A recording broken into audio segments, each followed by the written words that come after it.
Halo, Halo, Assalamualaikum. Waalaikumsalam warahmatullahi wabarakatuh. Oke guys, kita kembali. Halo semua teman-teman. Kita Halo. kembali mau bahas lebih dalam ya soal skripsi lagi. Oh, sakit. Yuk, langsung Kenapa? yuk. Oh, itu tarik. Langsung. Tadi kan udah aku kirim kayak list yang mau dibahas. Yang pertama, langsung aja kita masuk ke bab 1. Nah, bab 1 itu kamu dulu ngerjainnya berapa lama, Nak? Satu. Dulu lumayan lama sih. Kalau maksudnya yang nggak konsultasi, itu aku bisa sebulanan ada kali ya. Di bab satunya kan itu kan yang lama itu cari latar belakang itu loh. Lamanya itu. Terus juga di termsnya kan aku sendiri juga ya udah sebisanya dulu. Terus habis konsultasi banyak yang direvisi soal di terus latar belakangnya masih banyak yang kurang lengkap. Kadang tuh yang sering dilupain tuh apanya ya, yang sering dilupain itu perbedaan antara di skripsi kita sama skripsi orang lain yang jadi preview study kita. Terus juga soal itunya, datanya, bukan data sih, kayak contoh nanti tuh kayak gimana sih datanya itu. Sebenarnya kan itu diminta dimasukin di bab 1, tapi dulu aku tuh belum aku masukin, jadinya rada lama revisinya juga. Oh, iya sih, aku juga gitu. Aku dulu kalau bab 1 lama di latar belakang sih. Kayak ini tuh mau dibawa kemana, terus yang jelas latar belakang isunya, gapnya kayak gimana gitu, gini. Bener-bener paling lama itu di latar belakang, dan waktu sempro pun yang banyak ditanyain di latar belakangnya. Super duper. Yang gapnya itu dulu aku juga bingung gimana bedain yang isu sama gap itu, aku dulu bingung juga kan. Terus pokoknya dikasih sebisa mungkin kalau pas skripsi itu tahun yang buat jadi referensinya itu yang terbarukan. Betul. Kan kita sama-sama bahas latar belakangnya pakai corona kan? Sama. Terbaru. Situasinya sama. Tapi juga pusing nyari itu. Preview study-nya juga pusing. Karena kan baru pertama kali keadaan COVID dan belum banyak penelitiannya. Ya udah ada beberapa, cuman kan yang soal tentang pendidikan bahasa Inggris masih ada beberapa yang belum gitu. Karena emang latar belakang itu jadi utama kalau jadi hal utama buat proposalmu gitu. Terus dari latar belakang kita bisa tahu rangkuman kecil dari penelitian kita tuh kayak gimana, nanti mau dibawa kemana gitu kan. Iya. Betul. Jadi nggak kaget, harusnya nggak kaget sih kalau penguji banyak nanya di situ. Ini kalian kalau ini kan kalian yang belum ujian proposal, kalau bisa detail buat mahamin di latar belakangnya.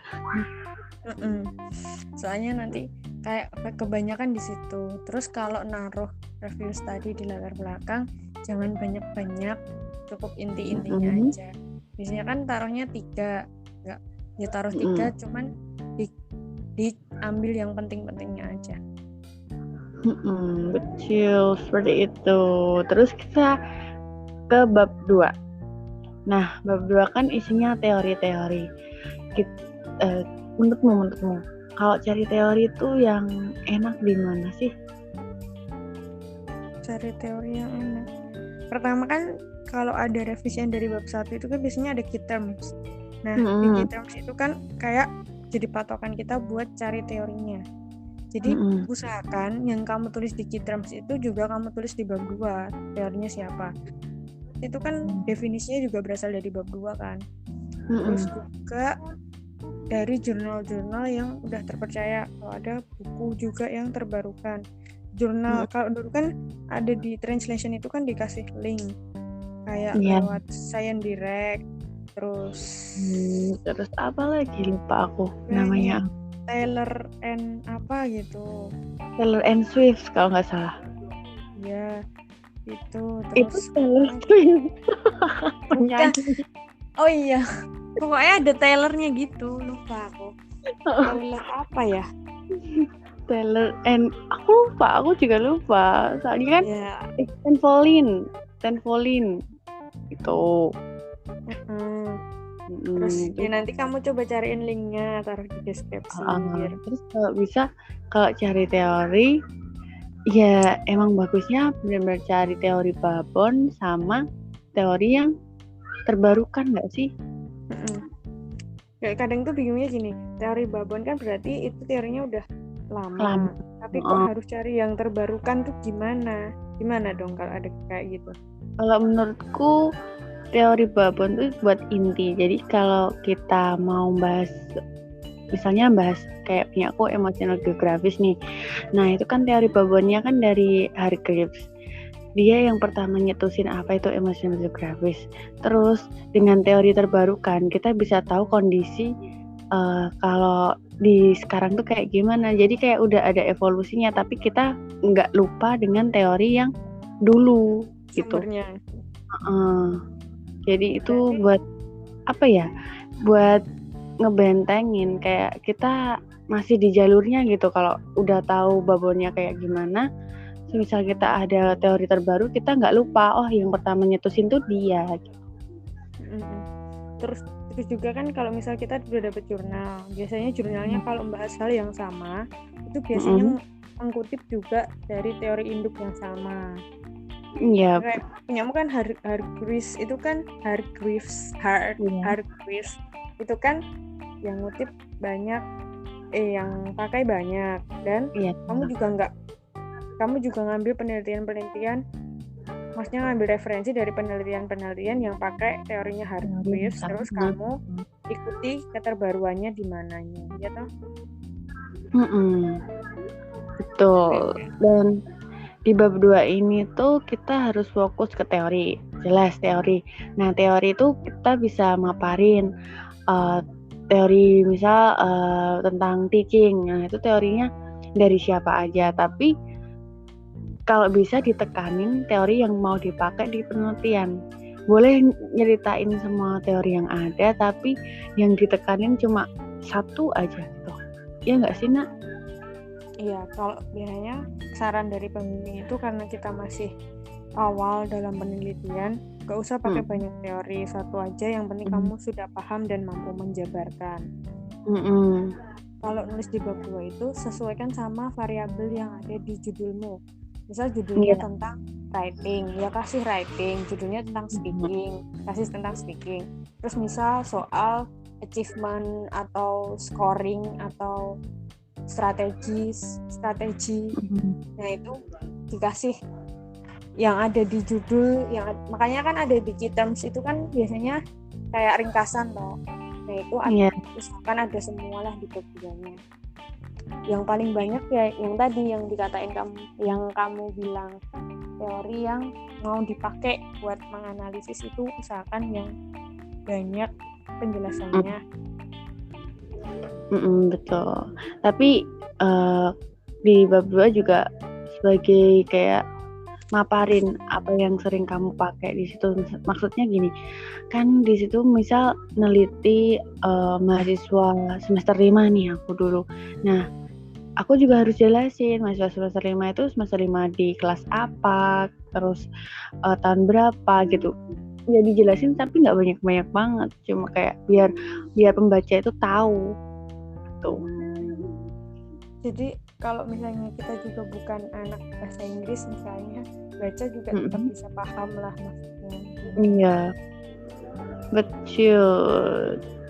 Terus juga di bab 2 ini kan dikasih preview tadi kan. Kalau bisa semakin banyak preview semakin bagus. Betul nggak sih? Iya betul.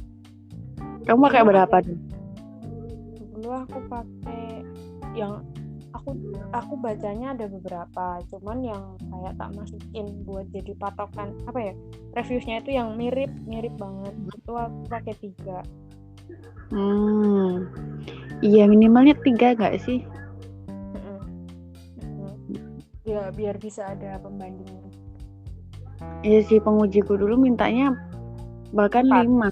Tapi 5 kalau bisa 5. Terus banyakin yang skripsi bahas itu, tapi karena nggak aku pentoknya dapat 4, ya udah aku taruh 4 apa 3 ya, pokoknya nggak sebanyak itu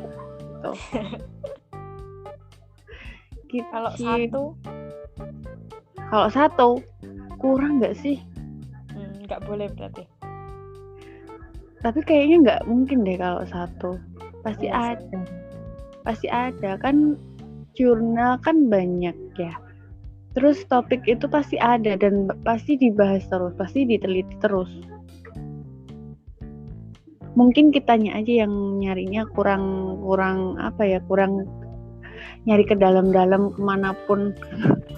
Terus biasanya kita kalau cari kayak gitu nggak harus apa ya, aku kalau cari kayak gitu nggak harus di satu laman aja. Bahkan aku kalau cari itu awalnya referensi itu aku cari skripsinya, ya aku nulis polos banget gitu, skripsi bahasa Inggris terus pakai judul yang aku pengenin.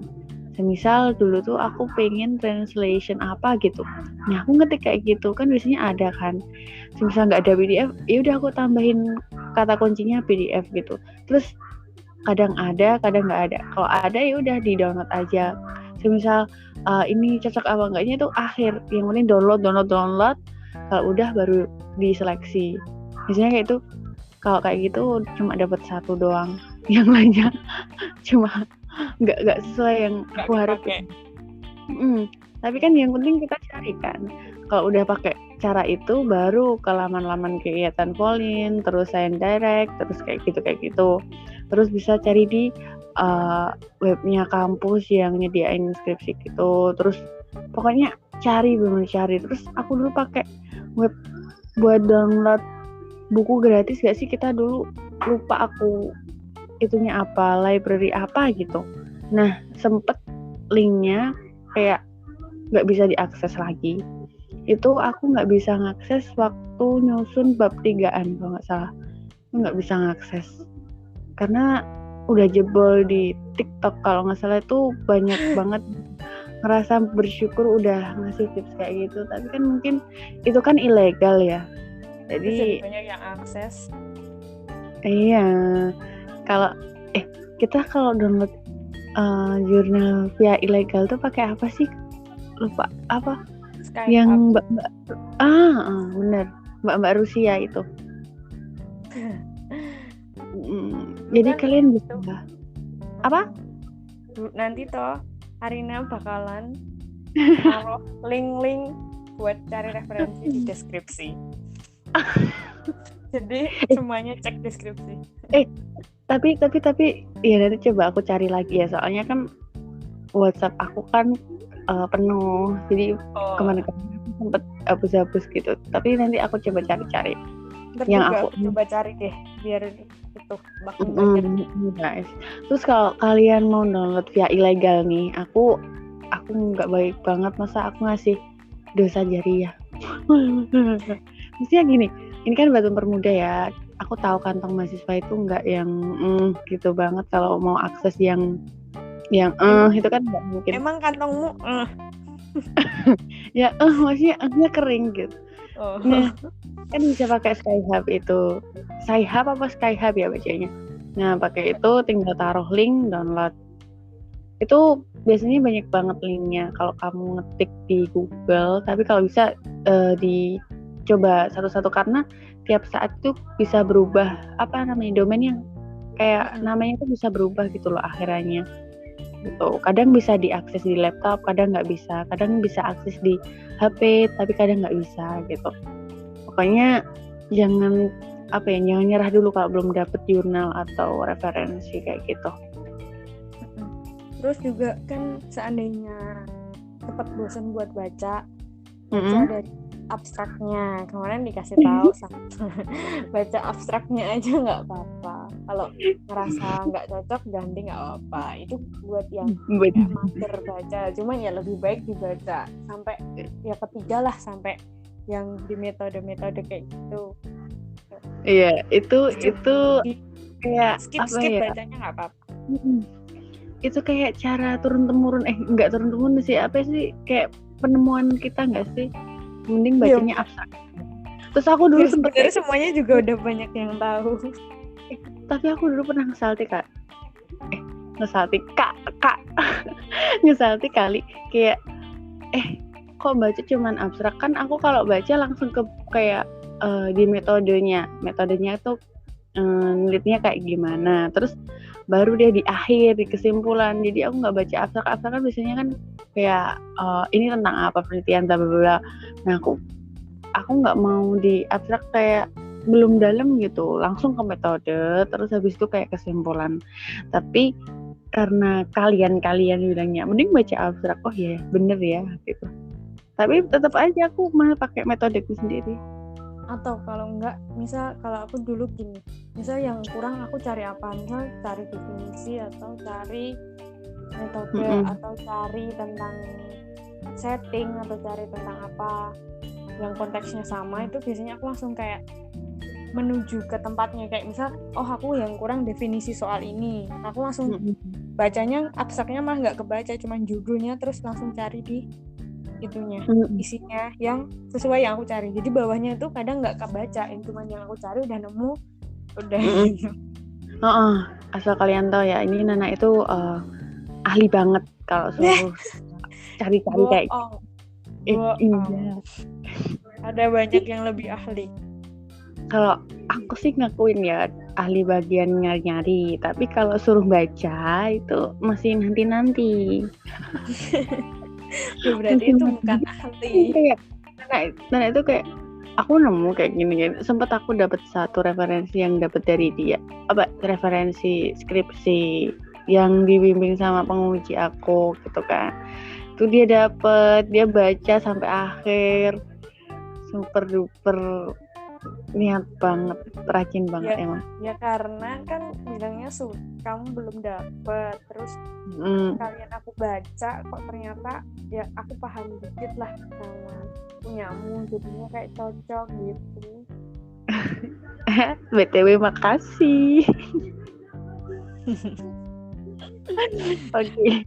Kita langsung jadi tersanjung. Langsung ke bab 3. Bab 3 kan isinya metode, terus kayak langkah-langkah dari penelitian kita kan. Nah, itu tipsnya apa, Nak? Tipsnya dari bab 3. Pertama kan dari judulnya kan udah kelihatan tuh nanti bentuknya, jenis penelitiannya itu penelitian apa, kayak kualitatif atau kuantitatif dulu. Kalau udah jenisnya itu kita dalemin lagi. Kualitatif itu kan ada macam-macam, kuantitatif juga ada macam-macam, kayak tindakan kelas, mungkin kalau pendidikan gitu ya, tindakan kelas, terus effectiveness kayak perbandingan compare gitu ada. Terus yang kualitatif kan ada juga yang kayak etnografi, deskriptif, terus yang baru kan punyamu kan naratif itu. Nah habis udah dapat jenisnya apa, terus maksudnya dalamnya itu yang misal kualitatifnya itu apa. Nah itu aku biasanya habis itu aku cari cara analisisnya dulu. Jadi biasa aku cari cara analisisnya dulu, karena kalau kita udah tahu cara analisisnya, nanti kita bisa tahu yang harus dicari itu apa aja. Kayak di analisis kan ada biasanya ada kayak data reduction, kayak penyempitan data. Nah dari penyempitan data itu kan sebenarnya kita udah bisa langsung tahu data-data apa aja yang harus disempitin. Kayak misal punya kan deskriptif kualitatif. Nah, itu kan ada yang tadi data reduction itu kan kayak wawancara lah. Dari wawancara itu kita kan langsung tahu, oh berarti ini carinya pakai wawancara sama observasi, pakai wawancara sama kuesioner. Itu sih kalau. Terus habis itu kan udah ngeh tuh yang harus dicari apa aja. Baru habis itu aku cari sendiri-sendirinya, misal kayak collection datanya apa, data source-nya apa. Udah. Kalau kamu? Super teliti ya guys. Kalau aku gini kan, aku tipe apa ya, kalau ngerjain gitu kan random, maksudnya cari yang mudah dulu baru yang susah gitu kan. Nah dulu aku sempet kayak lihat video di TikTok kalau seharusnya itu kalau bikin bikin proposal tuh enaknya dari bab 3 dulu baru bab 1 terus bab 2 kan. Nah aku dulu sempet nerapin di bab 3 dulu pakainya apa gini. Tapi emang akunya nggak sampai nggak ngejalanin sampai akhir karena dari dosen pembimbing mintanya dari bab 1, 2 terus ke 3. Terus tiba-tiba langsung minta 3 bab gitu kan. Tapi setelah aku ngejalanin semua itu aku mikir iya bener, mending emang dari bab 3 dulu, karena dari bab 3 itu kayak apa sih yang mau kamu lakuin dari penelitian kamu. Kalau misalnya kamu udah tahu aku mau neliti ini, baru mau, terus langkahmu apa? Kan yang penting langkah gitu kan. Nanti juga penguji juga nanyain langkah-langkahmu tuh kayak gimana, udah sesuai prosedur enggak, semisal kamu kualitatif udah sesuai prosedur kualitatif enggak, terus kayak apa itu namanya, nanti ngolahnya kayak gimana, harus jelas kan cara-caranya, terus kayak ya bener langkah-langkahnya tuh harus jelas dan enggak menyalahi dari kalau misal ambil kualitatif tapi kok tindakannya cenderung ke kuanti. Nah itu kan kayak enggak banget kan, nanti dari penguji tahu kalau kamu tuh belum paham tentang penelitian kamu gitu. Jadi bab 3 itu tonggak awal, bukan tonggak awal sih, kayak tonggak utama buat liatin kamu tuh paham nggak sih gitu di mata penguji. Terus juga kalau nyusun latar belakang sebenarnya nggak usah, maksudnya ya dulu aku nggak terlalu lengkap dulu sih pas latar belakangnya. Baru setelah dapat revisi kan kita udah selesai sampai bab 3. Nah dari bab 2 sama bab 3 itu bisa kayak dirangkum buat ditaruh di latar belakangnya. Nah kenapa kok latar belakang juga banyak ditanyain sama penguji? Kalau dari sisi aku menurutku tuh itu kan kita kalau misal baca skripsi itu yang awal dibaca kan latar belakang. Iya sih ya, awal dibaca tuh kayak judul, halaman cover gitu, maksudnya isi di bab 1 ya. Nah itu kan latar belakang. Nah latar belakang kan gimana kita bisa narik pembaca buat baca lebih dalam, terus pembaca itu nggak bosan dan paham sama penelitian kita. Makanya kalau bisa latar belakang tuh dibikin sebagus mungkin, terus urut dari ini tentang apa, kayak intronya kayak gimana, terus masuk ke masalahnya kayak gimana, terus masuk lagi ke kamu mau ngapain, terus kayak masuk. Nah kalau bagus itu bisa bikin pembaca kepo, emang hasilnya nanti gimana sih, emang ini tentang apa sih, ini kayak pengen baca lagi sampai akhir. Nah itu bagus kalau kayak gitu. Biasanya dosen kan yang pertama baca kan. Kalau dosen tertarik sama penelitian kita, ya berarti udah bagus aja tulisan kita gitu. Iya, kebanyakan gitu. Hampir semua deh, nggak kebanyakan. Tapi aku sempat mikir sih, kan dosen kan udah baca skripsi mahasiswa tuh udah banyak, ribuan yang udah dibaca. Terus gimana pandangan dosen penguji baca skripsi kita, first impression-nya? Itu aku kepo banget. Besok kamu cari cara biar bisa wawancara sama dosen penguji. Oh, sibuk. Kan Ya kan kepo. pas liburan semester bisa. Siapa tahu longgar dosennya. Iya iya iya iya. Makanya di bab 1 tuh dibikin secantik mungkin. Karena itu kayak apa ya, ibaratnya kita masuk ke wisata ke Ancol nih. Nah, gerbang awal itu kan secantik mungkin, kita kayak ih bagus banget gini ntar ya ekspektasi sih nanti dalamnya kayak gini. Seenggaknya kan udah bagus di awal, udah bikin apa ya, tergugah di awal tuh nggak apa-apa. Kalau misal ya bagus lah di bab selanjutnya, bagus lah, harus bagus lah. Biasanya tuh kayak bab 1 tuh kayak denah kan udah ada research question, udah ada identification problem, kayak udah tahu masalahnya, udah tahu yang mau dicari apa kan. Di bab 1 kan udah ada rumusan masalahnya. Gitu jadinya udah nggak jauh. Dan jangan bingung sama penelitian kamu. Kadang kan kita nulis aja. Sering banget aku tuh nulis apa sih, asal nulis. Aku tuh bingung, kayak baca lagi bingung gini. Pokoknya aku asal nulis gitu. Apa yang aku pikirin asal nulis. Biasanya kan orang males kan baca lagi, apalagi membaca tulisan sendiri. Kadang emang rada cringe sih baca tulisan sendiri. Oh ya, apa sih? Dengan gitu itu kadang malah ngeblur, kayak bikin kita gimana ya, lupa sama rumusan masalah kita sendiri. Kita tuh intinya mau bahas A sama B, kok bisa-bisa bahas C sama D, E, F, G, H sampai kemana-mana pun. Kan itu yang sering juga penguji nanyain, kamu tuh sebenarnya bahas apa gitu. Cuman pasti ada kayak satu momen itu toh, udah misal udah habis revisi, terus kan misal ada revisian lagi nih dikit, kita baca dari atas lagi, terus kayak mikir kok gue bisa ya kayak gini ya. tapi terkadang kayak pernah gak?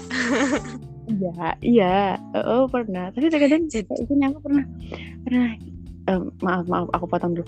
Aku pernah ngerasa kayak gini, karena aku baca kayaknya kurang deh, ini harus tambahin ini. Kayak kalau semisal kita revisi terus masih ada waktu luang ya, kayak kecepatan ngerevisi gitulah ibaratnya. Nah, itu kayak kecepatan kayak ngerasa ini kayaknya salah deh, kayak apa ya, tiba-tiba ada jiwa perfeksionis gitu. Tapi kayak gitu kurang kerjaan, no. Jangan kayak gitu, janganlah. Iya nggak apa-apa, kalau kan bisa lebih bagus kalau longgar.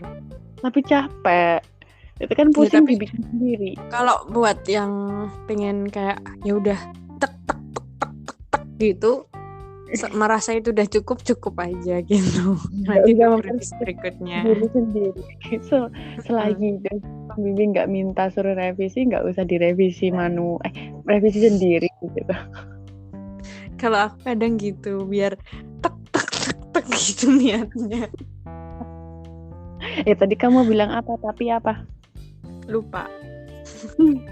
Kan aku potong.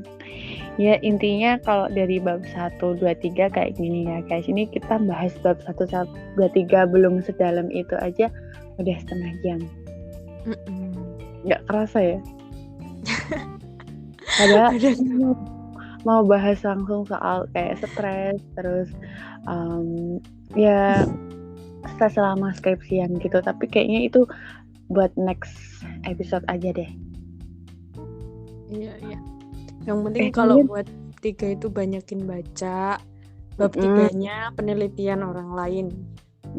Betul, banyakin baca itu bagus. Apalagi nanti kalau kamu diuji, kamu bisa nunjukin kamu tuh begitu paham sama penguji. Itu penguji malah nggak banyak tanya, mungkin cuma berapa menit, salam, satu pertanyaan udah. Itu mungkin banget terjadi menurut aku.